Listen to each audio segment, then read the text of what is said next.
Hello everyone, welcome back in our channel. दोस्तों, आप सभी का स्वागत है। मैं हूं कपिल। तो प्यारे बच्चों, आज की इस वीडियो में क्लास 10th मैथ का चैप्टर नंबर 7 की जो आपकी एक्सरसाइज 7.1 के क्वेश्चन नंबर 5 और 6 को आज हम देखेंगे कोऑर्डिनेट ज्योमेट्री का। ओके, तो देखो, इससे पहले मैंने क्वेश्चन नंबर 1 और 4 तक का जो वीडियो मैंने पहले ही अपलोड कर दिया। साथ साथ मैंने आपको बेसिक भी मैंने आपको बहुत अच्छी तरीके से वहाँ पे समझाया हुआ है। ऑब्जेक्टिव क्वेश्चन है तो बेसिक हमारा क्लियर होना चाहिए, क्योंकि 1 मार्क्स से क्वेश्चन ना आपके बेसिक से ही आपके बनते हैं। तो चलिए, कुछ यहाँ पे मैंने यूजफुल प्रॉपर्टीज यानी कि हम सम रिजल्ट बोल सकते हैं उनको, जो आपकी इस क्वेश्चन नंबर 5 और 6 में आपके लिए काफ़ी हेल्प करेंगे। अदरवाइज अगर क्वेश्चन एग्जाम में पूछा जाता है, आपको 4 पॉइंट आपको वहाँ पे दे रखे होंगे, फिर आपसे बोलेगा बताइए जो क्वाड्रिलेटरल है किस तरीके से फॉर्म हो रहा है, क्या वो स्क्वायर बन रहा है, क्या रोम्बस बनना है, क्या वो रेक्टेंगल बनना है, क्या वो पैरेललोग्राम आपका बन रहा है। आज इसी पे डिस्कस आज हम करेंगे। देखिए, सारे क्वेश्चन है मैंने ऑलरेडी सॉल्व कर रखे हैं, बस मैं आपको समझाऊंगा मेन थिंग्स क्या। प्यारे बच्चे, कॉन्सेप्ट कॉन्सेप्ट अगर समझ आ गया ना, बिलीव करिए इस तरीके के क्वेश्चन जो आपके क्वाड्रिलेटरल से क्वेश्चन पूछा जाएगा ना एग्जाम में, आप खुद ही उसको सॉल्व कर दोगे। ठीक है, तो मेन थिंग्स होते हैं कॉन्सेप्ट। सॉल्यूशन तो देखो हर जगह से आपको ना प्रोवाइड हो ही जाएंगे, किसी भी बुक का कहीं भी सॉल्यूशन आप ले लीजिएगा। मेन थिंग्स आपकी क्या है, कॉन्सेप्ट। ओके, तो देखिए, आपको 4 पॉइंट वहाँ पे दे रखे होंगे जब आपसे क्वाड्रेटल की फॉर्म आपसे पूछी जाएगी। आपको डायरेक्टली यही फिगर ऐसे आपको बना लेना है, ठीक है ना। अब ये कंफर्म नहीं है कि ये रेक्टेंगल है, स्क्वायर है, रोम्बस बनेगा या फिर पैरेललोग्राम बनेगा। हमने एक रफली डायग्राम मैंने यहाँ पे ड्रॉ कर दिया है आपको समझाने के लिए। जैसे ही आपको एग्जाम में 4 पॉइंट वहाँ पे दे रखे हों, तो आपको क्या करना है, ऐसा डायग्राम बना दीजिए डायगोनल सहित। ओके, तो सबसे पहले पहला काम क्या करना है, पहले आपको डिस्टेंस फॉर्मूला यूज करते हुए, उम्मीद मैं आपसे करता हूँ डिस्टेंस फॉर्मूला आपको लगाना आ गया होगा। काफी सिंपल सा है डिस्टेंस फॉर्मूला लगाना, ठीक है ना। तो सबसे पहले काम क्या करोगे, 4 पॉइंट दे रखे होंगे, फिगर आउट कर लीजिए इस तरीके से विद डायगोनल। फिर आपको अगला काम क्या करना है, इसकी जो सारी साइडें हैं वो आपको निकालनी है। ए बी निकालना है, फिर बी से सी निकालना है, सी से डी निकालना है, फिर डी से ए निकालना है, ठीक है ना। आपको एक काम क्या करना है, सबसे पहले इनकी जो चारों साइडें हैं वो निकालनी है। फिर साथ साथ आपको इनका डायगोनल्स भी आपको निकालने हैं, ए सी एंड बी डी। इतना काम सबसे पहले आपको करना है। सारी साइडें निकाल लीजिए और उनके दोनों डायगोनल निकाल लीजिए, ठीक है ना। अब हम बताएंगे क्या ये जो रेक्टेंगल बनेगा, क्या ये रोम्बस बनेगा, क्या ये स्क्वायर बनेगा, ठीक है ना। स्क्वायर के लिए कंडीशन आपकी क्या है, अब देखो। पहला, स्क्वायर के लिए पहली कंडीशन क्या है, जब आप स्क्वायर प्रूफ करने जा रहे हो तो इसकी जो चारों साइडें हैं, यानी कि A B, B C, C D और डी ए, और साथ साथ इनके डायगोनल, ये सारे के सारे सेम आ जाएं। पहले तो चारों जो साइडें हैं वो सेम हो जाएं, यानी कि ये टू, ये टू, ये टू, ये टू। एग्जाम्पल के लिए मैंने यहाँ पे नंबर ले लिया है। हमने क्या किया, चारों साइडें निकाली, चारों साइडें बराबर आ गई बाय डिस्टेंस फॉर्मूला।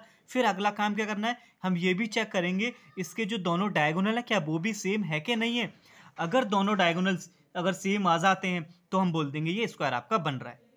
ओके, समझ आ गया। स्क्वायर के लिए कंडीशन क्या बनेगी, चारों साइडें आपकी सेम आ जाए, A B equals to B C equals to C D equals to D A. चारों साइडें सेम आ जाए, साथ साथ आपके इसके जो डायगोनल बनेंगे ए सी इक्वल्स टू बी डी, ये भी आ जाना चाहिए। तो आप बोल दोगे ये बन रहा है आपका स्क्वायर। नेक्स्ट, चारों पॉइंट दे रखे हैं और आपको बताना है कि रोम्बस है कि नहीं। तो रोम्बस सिर्फ आपका स्क्वायर वाला ही होता है। रोम्बस में क्या होता है, आपकी जो चारों साइडें होती हैं ना प्यारे बच्चों, वो सेम होती हैं। A B equals to B C equals to C D equals to D A. इसमें जो डायगोनल्स होते हैं वो आपके डिफरेंट होते हैं, यानी कि जो ए सी है वो बी डी के इक्वल नहीं आएगा। डायगोनल्स इक्वल नहीं होंगे, चारों साइडें सेम आ जाएंगी, तो आप बोल देना जो वो क्वाड्रिलेटरल है, वो चारों जो कोऑर्डिनेट आपको दे रखे हैं क्वेश्चन में, वो आपका रोम्बस बनाएंगे। अगला, रेक्टेंगल के लिए कंडीशन क्या है, मैंने सबसे पहले आपको बताया चारों साइडें निकाल लो, सारी डायगोनल निकाल लो। 2 डायगोनल होते हैं, ठीक है ना। क्लोज फिगर आएगा तभी हमारा क्वाड्रिलेटरल फॉर्म होगा, अदरवाइज नहीं होगा, ये भी ध्यान रखना आपको ना।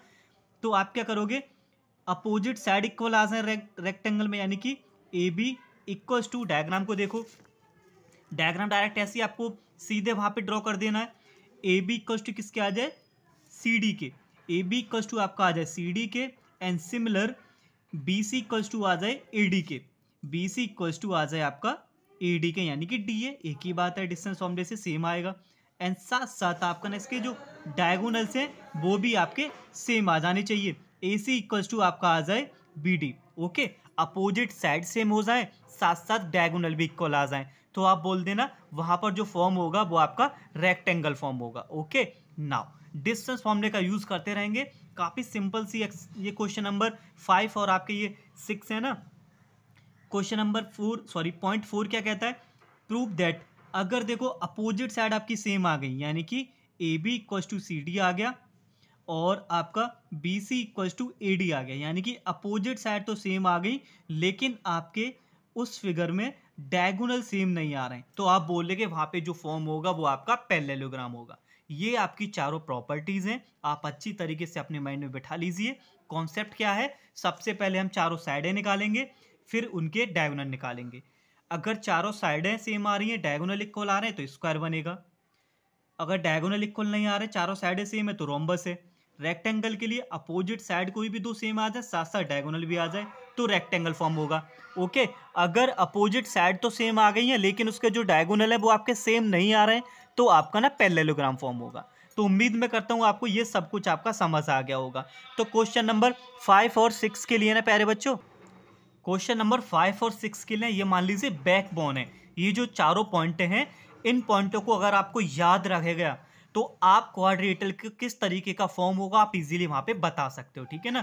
तो चलिए बात करते हैं सीधे क्वेश्चन नंबर 5 की। क्वेश्चन नंबर 5 में आपको दे रखा है, तो ये रहा आपका क्वेश्चन नंबर 5। सेम जो कॉन्सेप्ट मैंने आपको बताया है वही आपको यूज करना है।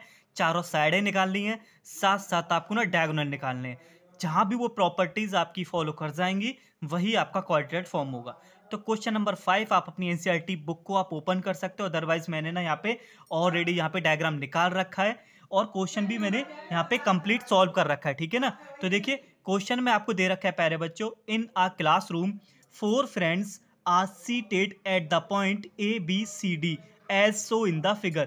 क्वेश्चन में बोला गया है किसी क्लासरूम में आपके ना 4 स्टूडेंट हैं, ए बी सी पॉइंटों पे आपके बैठे हुए हैं, ठीक है। तो मैंने क्या कर रखा है प्यारे बच्चों, आपको भी यही करना है। जो आपके जो यहाँ पे स्टूडेंट बैठे हुए हैं ए बी सी डी पर, तो आपको इस बाई ग्राफ इनके कोऑर्डिनेट आपको इनको दे देने हैं, ठीक है। ए का कोऑर्डिनेट कितना हो गया आपका 3,4, सिमिलर डी का कोऑर्डिनेट 6,1, सी का कोऑर्डिनेट 9,4 और बी का कोऑर्डिनेट आपका 6,7। तो ये चारों बच्चे A B C D point पे बैठे हुए हैं, बाई ग्राफ हमने इनको इनके कोऑर्डिनेट दे दिए। अब क्वेश्चन में बोला गया है चंपा और चमेली क्लास के अंदर जाती हैं और उसको ऑब्जर्व करने के बाद चंपा आस्क चमेली, चमेली से पूछती है क्या आपको ये लगता है स्क्वायर है कि नहीं है, स्क्वायर है। तो चमेली इसमें बोलती है नहीं, वो उससे डिसएग्री हो जाती है, बोलती है कि ये स्क्वायर नहीं है।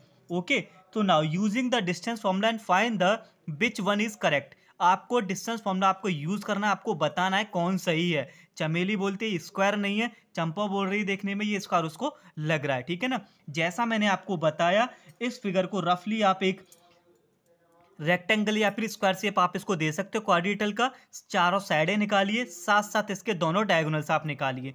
जहां भी कंडीशन आपकी फुलफिल हो जाएगी, जैसे स्टार्टिंग में भी आपने बेसिक में भी देखा था क्वेश्चन स्टार्ट करने से पहले, तो फिर आप बोल देना कि रेक्टेंगल है, स्क्वायर है, कौन सही है कौन गलत यहाँ पे होने वाला है, ठीक है ना। तो देखिए मैंने क्वेश्चन ऑलरेडी यहाँ पे कंप्लीट सॉल्व कर रखा है, जिससे भी जो आपका टाइम वेस्ट नहीं होगा। मेन थिंग्स प्यारे बच्चों क्या है, कॉन्सेप्ट। अगर कॉन्सेप्ट हमें समझ आ गया ना तो जरा सा भी टाइम एग्जाम में नहीं लगेगा।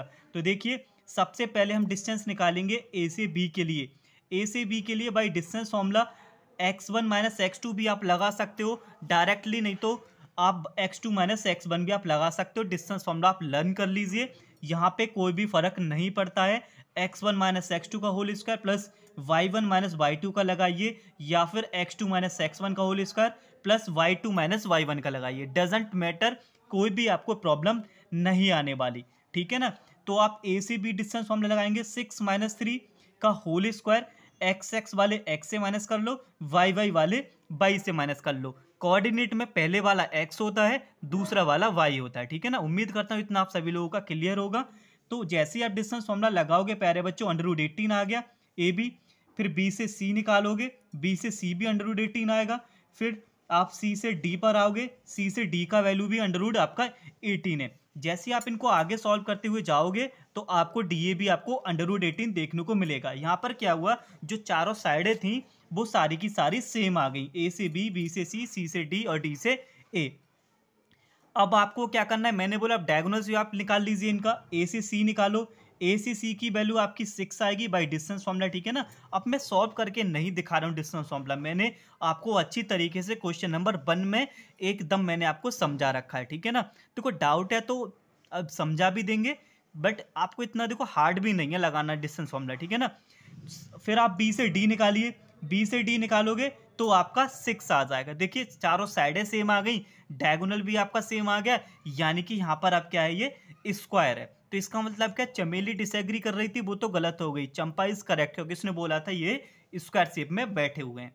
सिमिलर आपको ऐसे ही सारे आइडेंटिटीज का यूज करना है, चारों साइडें निकालनी है, साथ साथ आपको डायगोनल से निकालने हैं, फिर आप बोल सकते हैं कौन सा फॉर्म आपका हो रहा है। तो चलिए क्वेश्चन नंबर 6 में ही आपसे क्वाड्रेटर की फॉर्म आपसे पूछी गई है।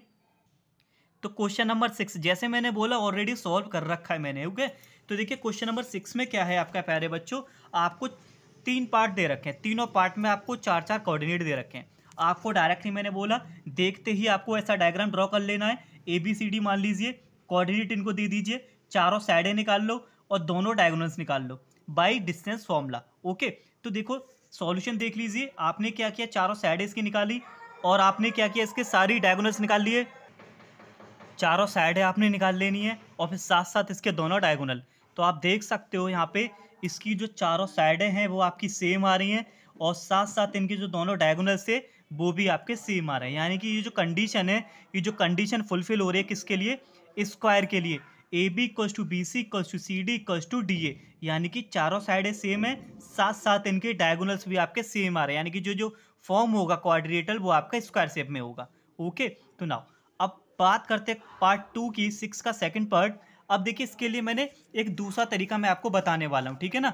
अब देखो क्वाड्रेटल फॉर्म हमारा तभी होता है जब एक क्लोज फिगर आपके यहाँ पे बनेगी, ठीक है ना। आपको चारों पॉइंट आपको दे रखे हैं, तो आपने क्या करना है, क्वेश्चन नंबर 2 में जो मैंने कर रखा है, मैंने क्या कर रखा है, चारों पॉइंट मैंने ग्राफ पे डाल दिए। जैसे ही मैंने चारों पॉइंट ग्राफ पे प्लॉट किए तो यहाँ पे जो फिगर है ना वो क्लोज फिगर नहीं आ रही है, एक यहाँ पे आपका लीनियर यहाँ पे लाइन बन चुका है, आपकी यहाँ पे एक स्ट्रेट लाइन सी आपकी बनेगी, यानी कि हम बोल सकते हैं क्लोज फिगर नहीं बनेगा। अगर फिगर क्लोज नहीं बन रहा है इसका मतलब है क्वाड्रेटर तो फॉर्म होगा ही नहीं। क्वाड्रेटर फॉर्म कब होता है, जब हमारी क्लोज फिगर हो, तभी तो हम बता पाएंगे स्क्वायर है, रोम्बस है, पैरेललोग्राम है, रेक्टेंगल है।